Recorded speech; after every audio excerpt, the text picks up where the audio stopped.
Hi everyone, Vanessa here from Vanessaknits. Today I want to do a quick tutorial to show you the 1x1 tubular bind off when working flat. If you saw the video that's quite similar to the cast on, this is the same swatch that I did when I did the tubular cast on. As you can see, the edges kind of roll over onto one another and it's really stretchy, which is great for sweater necklines and hemlines and sleeves. And it's just a little bit more of a cleaner edge than I find with other cast-ons. So I want to be able to show that you can do the same thing on the bind off, which makes everything nice and consistent.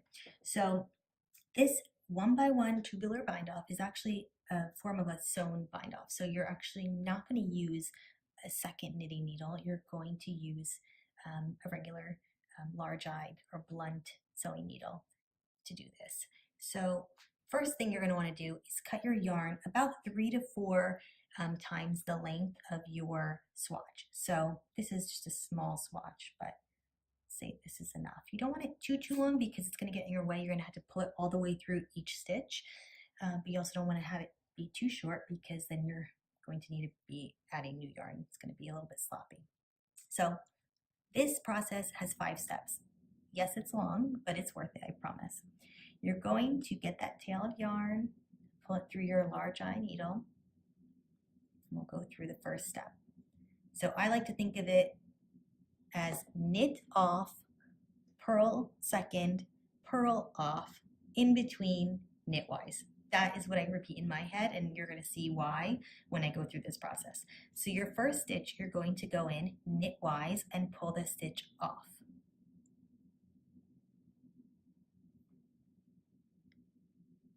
You're not going to want to pull it too tight because that'll impact kind of the stretchiness of that strip of knitting. Your second process in this is going to go purlwise into this second stitch, and you're obviously not going to pull it off because you've got another stitch in front. So purlwise into that second stitch. Your third step of 5 is going to go into that first stitch, purlwise, slip it off.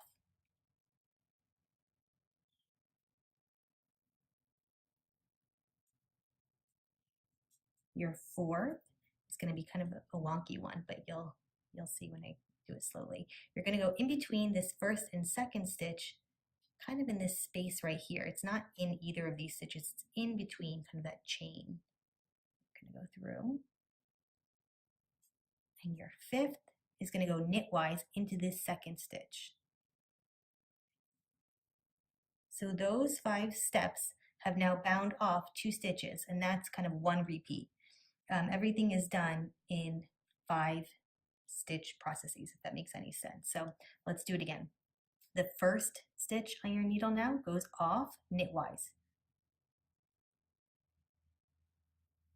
I'm going to pull it, again, not too taut, but just keep it a bit stretchy. Your second is to go purlwise into this second stitch, but leave it on.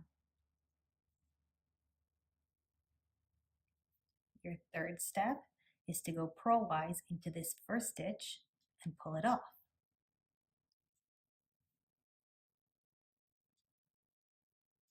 Next, you go in between the first and second stitch in this like chain space. I don't think it's called a chain space, but you know what I mean. And then your last step is to go knitwise into this second stitch and leave it on. Okay, let's do that again. Knitwise into your first stitch, take it off the needle.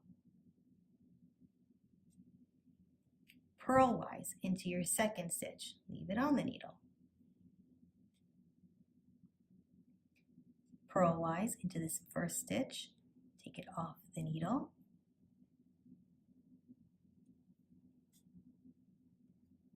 In between, from the back to the front, in between these first 2 stitches in this space,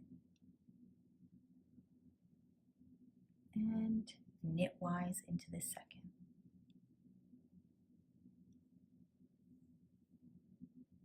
Okay, almost done. Let's do it again. Knitwise off. Now you can see why we don't want too long of a tail because it gets hard to manage. Second step, purlwise into the second stitch, purl off the first stitch,